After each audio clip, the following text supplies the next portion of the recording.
Episode की starting में हम यूरा को पुलिस स्टेशन में देखते हैं और उससे पूछताछ की जा रही होती है, लेकिन यूरा कह रही होती है कि मुझे कुछ भी नहीं पता। तभी वहाँ पर यूरा का सेक्रेटरी आकर उसे वहाँ से ले जाता है। फिर यूरा हानुअल से मिलती है और उसे कहती है, इतनी बड़ी बात नहीं थी, आपको यहाँ पर मुझसे मिलने के लिए नहीं आना चाहिए था, और वैसे भी मैंने कुछ भी नहीं किया। तो हानुअल उसे कहता है, मुझे तो लगता था कि तुम ठीक हो, लेकिन तुमने अपनी लिमिट क्रॉस कर दिया है। मैंने तुम्हें पोजीशन दी थी, लेकिन तुमने उसका गलत यूज़ किया है। और वो उसे कहता है, क्यूएंड के फाउंडेशन की तरफ से एक वॉलंटियर की टीम अफ्रीका जाने वाली है, तो तुम्हें उनके साथ जाना चाहिए।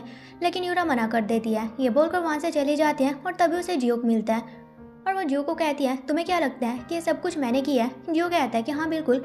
यूरा कहती है कि नहीं, और अगर तुम्हें लगता है कि मैंने किया भी है तो क्या तुम्हारे पास कोई एविडेंस है? जियो कहता है कि हाँ बिल्कुल। और तभी एक गाड़ी में से सुमिन के पेरेंट्स बाहर आते हैं। ये देखकर यूरा काफ़ी चौंक जाती है।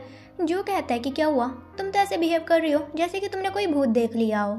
और हमें फ्लैशबैक में दिखाया जाता है कि जब यूरा ने सुमिन के पेरेंट्स को मरवाने की कोशिश की थी, तो यूरा के वहाँ से जाने के बाद वहाँ पर ली और जियोक अपने कुछ आदमियों को लेकर पहुँच गए थे और उन्होंने सुमिन के पेरेंट्स को बचा लिया था।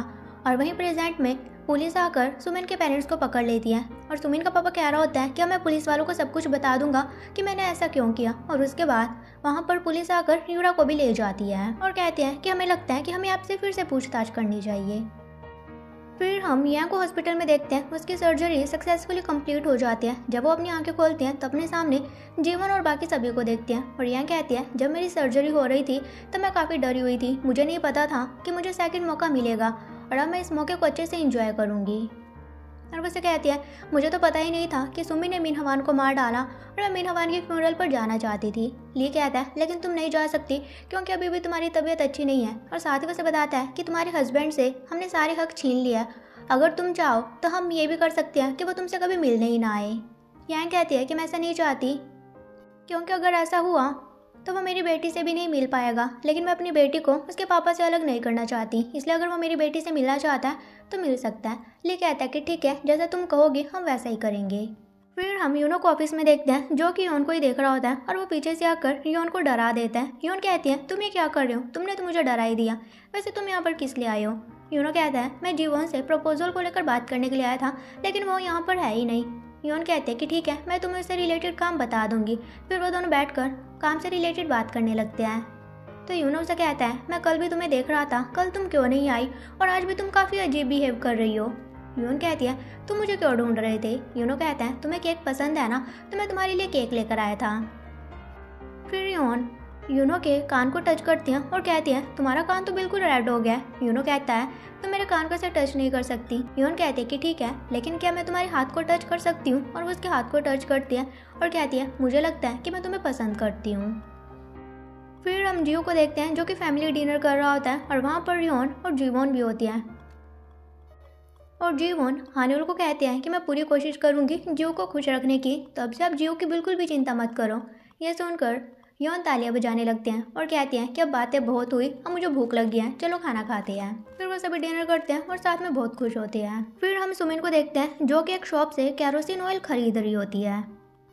फिर हम जीवन और जियो को देखते हैं, जो कि सभी के साथ बैठकर पार्टी कर रहे होते हैं, जिसमें कि ली, यांग, यूनहो और योन ये सभी होते हैं। और ये पार्टी यांग के ठीक होने की खुशी में, साथ ही उसका डिवोर्स हो चुका है और अब जीवन और जियो साथ होती है, इसलिए कर रहे होते हैं। और फिर यांग उन्हें कहती है कि मुझे जीने का फिर से मौका मिला है तो मैं इस मौके को नहीं गंवाऊंगी। और वो ली को कहती है, आपने मेरी काफ़ी हेल्प की है, उसके लिए थैंक यू, और मुझे पता नहीं था कि आप यहाँ भी आने वाले हो। ली कहता है, मैं यहाँ पर तुम्हारे लिए नहीं आया हूँ। यांग कहती है, हाँ हाँ मुझे पता है, अब आप कहोगे कि मैं आपकी एम्प्लॉय हूँ, तो आप ये सिर्फ अपने एम्प्लॉय के लिए कर रहे हो। पार्टी खत्म होने के बाद वो सभी घर जा रहे होते हैं, तो जियो को जीवन कहते हैं, हमारे पास सिर्फ 2 ही छाते हैं। ली कहता है, मैं अपनी गाड़ी लेकर आया हूँ, और रास्ते में ही दूसरों का घर भी आ जाता है। यहाँ कहते हैं, तुम मेरे घर की बात कर रहे हो ना कि मेरा घर रास्ते में ही है, तो तुम मुझे लिफ्ट दे सकते हो। और वहीं योन कहती है कि मैं बस से चली जाऊंगी। यूनो कहता है कि नहीं, मैं गाड़ी लेकर आया हूँ, अगर तुम चाहो तो मेरे साथ चल सकती हो। योन कहती है कि ठीक है, और फिर वो चारों वहाँ से चले जाते हैं। तो जियो जीवन को कहता है कि यांग और ली का तो मैं समझ पा रहा हूँ, लेकिन योन और यूनो को क्या चल रहा है, क्या यूनो योन को पसंद करता है?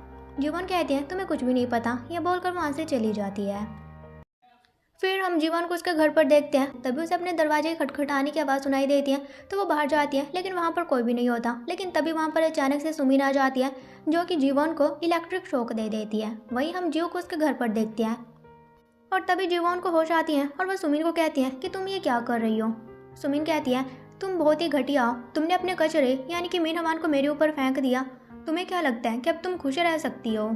जीवन कहती है, तुमने मीन हवान को मार डाला, क्या इसमें तुम्हारा मन नहीं भरा कि तुम मुझे भी मारना चाहती हो।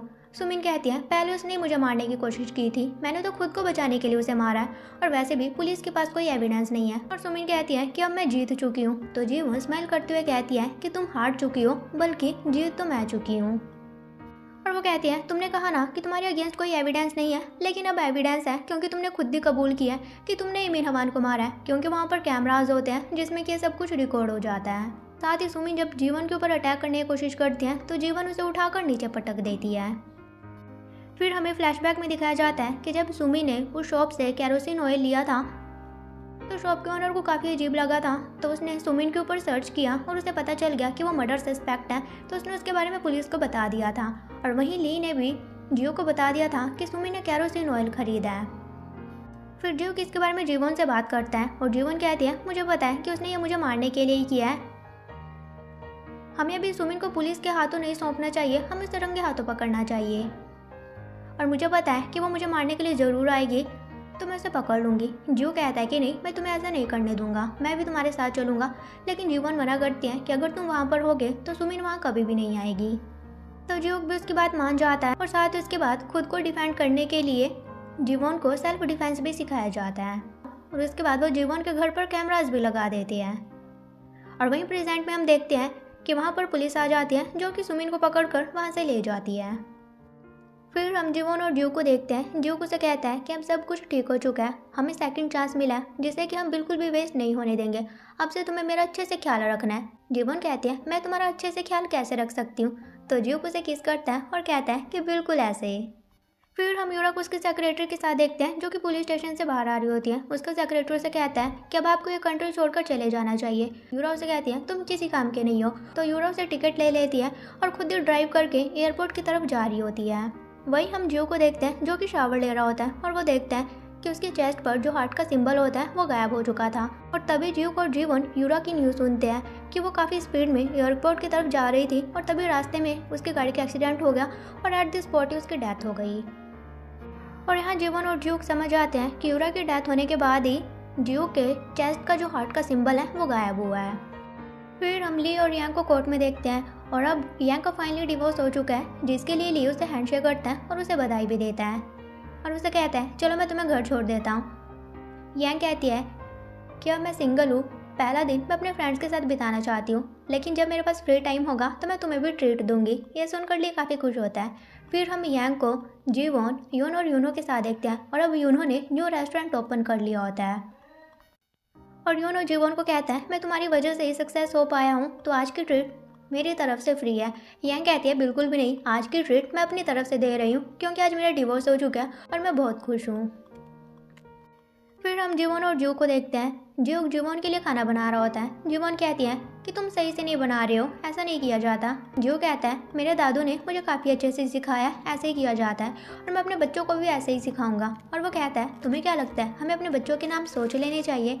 इस पर जीवन चुप हो जाती है। जो कहता है, मैं तो थोड़ी कह रहा हूँ कि हम अभी बच्चे प्लान करने वाले हैं, मैं तो सिर्फ नाम सोचने के बारे में कह रहा हूँ। तो जीवन कहती है, मुझे नहीं पता कि आगे क्या होगा। तो जियो जीवन को अपनी तरफ खींचता है, उसे किस करता है और कहता है, क्या तुम्हें सच में नहीं पता कि आगे क्या होगा। जीवन कहती है कि नहीं। तो जियो जीवन को उठाकर वहाँ से ले जाता है और कहता है, क्या तुम्हें अभी भी नहीं पता। फिर हम जीवन को ऑफिस में देखते हैं कि मुझसे कहता है, मैंने तुम्हारा प्रपोजल चुराया, उसके लिए मुझे माफ़ कर दो। जीवन कहती है, मुझे आपसे उम्मीद नहीं थी कि आप मुझे माफ़ी मांगने वाले हो, गलतियाँ सभी से होती है, लेकिन आप एक अच्छे इंसान हो, आज के बाद आप ऐसा कभी भी मत करना। किम कहता है कि हाँ बिल्कुल। फिर हम जियो और जीवन को देखते हैं, और जीवन उसे कहती है कि क्या तुम इस वीकेंड फ्री हो। जियो कहता है कि हाँ। जीवन कहती है, मैं तुम्हें कहीं पर लेकर जाना चाहती हूँ। और फिर जीवन जियो को उसी जगह पर लेकर आते हैं जहाँ पर वो फ्यूचर में मिले थे, और उसे कह रही होती है कि पहले मैं बहुत ही ज़्यादा अकेला फील किया करती थी, लेकिन अब तुम मेरी लाइफ में आ चुके हो और मुझे बिल्कुल भी अकेला फील नहीं होता। जियो कहता है इसमें चौंकने वाली बात तो है ही नहीं, क्योंकि तुम्हारे पापा ने तुम्हें पॉकेट मनी दी है जो कि मैं हूँ। यह सुनकर जीवन स्माइल करती है। फिर जीवन उसे कहती है क्या तुम मुझसे शादी करोगे। इस पर जुक चुप हो जाता है और वो वहाँ से जाने लगता है। तो जीवन उसे कहती है इस टाइम मुझे यही फील हो रहा था तो मैंने तुम्हें प्रपोज कर दिया। तुम अपना रिप्लाई मुझे बाद में दे सकते हो, लेकिन तुम अभी यहाँ से नहीं जा सकते। और थोड़ी देर बाद वहाँ पर जियूक फ्लावर बुके लेकर आता है जो कि वो जीवन को देता है और कहता है तुम जो चाहो तुम वो कर सकती हो, लेकिन तुम मुझे प्रपोज नहीं कर सकती।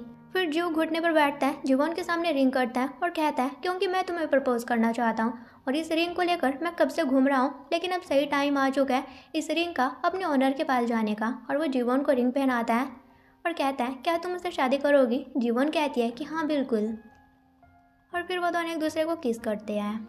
फिर हम सुमिन को जेल में देखते हैं जो कि एक कैदी को बता रही होती है कि वो यहाँ पर कैसे आई है। और वो बता रही होती है कि जीवन ने मेरी लाइफ पूरी तरह से बर्बाद कर दी, पता नहीं उसने मेरे साथ ऐसा क्यों किया। तो वो कैदी कहती है तुम शायद बहुत ही अच्छी हो इसलिए उसने ऐसा किया होगा। तभी सुमिन को बताया जाता है तुमसे मिलने के लिए कोई आया है। सुमिन बाहर जाती है तो वहाँ पर मीन हवान होता है। मीन हवान को देखकर वो बहुत ही ज़्यादा घबरा जाती है और कहती है क्या तुम सच में मीन हवान हो। मीन हवान कहता है कि हाँ और वो उसे इंश्योरेंस वाला डॉक्यूमेंट दिखाता है और कहता है कि मैं तो मर चुका हूँ, क्या तुम ये पैसे जीवन को दे सकती हो। ये देखकर सुमिन बहुत ही ज़्यादा घबरा जाती है, लेकिन तभी हम देखते हैं कि सुमिन सपना देख रही होती है और तभी वो टीवी पर न्यूज़ भी सुन लेती है कि जियूक और जीवन की शादी हो रही है। और यह सुनकर तो सुमिन पूरी तरह से पागल ही हो जाती है और कहती है कि ऐसा नहीं हो सकता। और तभी वहाँ पर गार्ड आते हैं जो कि सुमिन को शांत करवाते हैं। फिर हम जीवन और जियो को वेडिंग हॉल में देखते हैं क्योंकि आज उनकी शादी होती है। वहाँ पर उनके सभी फ्रेंड्स होते हैं जो कि उनके लिए काफ़ी खुश होते हैं।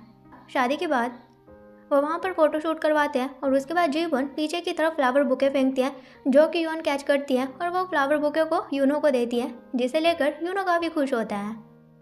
फिर हम अप्रैल 2016 में देखते हैं जहां पर जीवन यूएन के फाउंडेशन के डायरेक्टर बन चुकी होती हैं और वो स्पीच दे रही होती हैं और कहती हैं कि सबकी लाइफ में ऐसा टाइम ज़रूर आता है जब उन्हें लगता है कि वो हार चुके हैं, उनके पास कोई भी होप नहीं बचती, लेकिन उस टाइम ज़िंदगी उन्हें दूसरा मौका देती है और उन्हें उस मौके का अच्छे से यूज़ करना चाहिए। और मुझे लगता है कि यह मौका सभी को मिलना चाहिए। और जीवन खुद से कह रही होती है कि पापा अब मैं बहुत खुश हूँ। फिर सीन शिफ्ट होता है 2017 में जहाँ पर जीवन और जियो पेरेंट्स बन चुके होते हैं और उनके पास ट्विंस होते हैं। फिर हम प्रेजेंट में देखते हैं जहाँ पर उनके बच्चे बड़े हो जाते हैं और उनके साथ हान यूल और यून होते हैं और वो उनकी फ़ोटो ले रहे होते हैं। तो वो कहते हैं कि हमारे पेरेंट्स कहाँ पर हैं। तो यून कहती है आज तुम्हारे पेरेंट्स की एनिवर्सरी है तो वो साथ में घूमने के लिए गए हैं। फिर हम जियो और जीवन को देखते हैं जो कि एक जगह पर आकर एक पेंटिंग को देख रहे होते हैं और साथ ही बात कर रहे होते हैं कि पेंटिंग किसने बनाई होगी क्योंकि बहुत ही ज़्यादा प्रिटी है। फिर जियो उसे कहता है कि मेरे आज के दिन को इतना स्पेशल बनाने के लिए थैंक यू। जीवन कहती है तुम्हारा भी थैंक यू मेरी लाइफ में आने के लिए और अब मैं बहुत ही ज़्यादा खुश हूँ। और इसी हैप्पी एंडिंग के साथ मैरी माई हस्बैंड ड्रामा यहीं पर ख़त्म होता है। सो गाइस अब मिलते हैं ऐसे किसी न्यू ड्रामा के साथ। Till then take care, bye bye.